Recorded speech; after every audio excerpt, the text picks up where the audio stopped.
How to use Magnet tool in Podcastle AI. Before we begin, make sure you're logged in to the Podcastle AI website. If you're new here, don't worry. We have a separate tutorial on how to create a free account. Check the link in the description box below to get started. Once you're logged in, select the project you want to work on. If you don't have one yet, it's no problem at all. We'll guide you through creating a new project.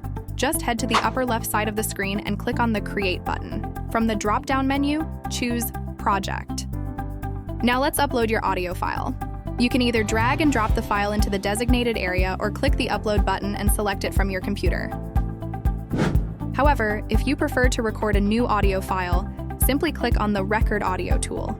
Choose your preferred microphone from the drop-down menu, and then click the Start Recording button to begin your recording. Once your recording is done or your file is uploaded, let's move on to the editing page.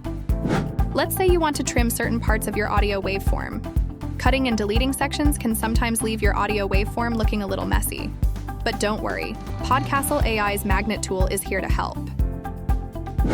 To bring your audio waveforms closer to each other seamlessly, simply select all of the waveforms by clicking and dragging your mouse over them.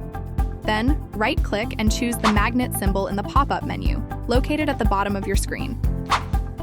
With just a click, all of those previously messy audio waveforms will now be neatly arranged, creating a smooth transition between the remaining sections.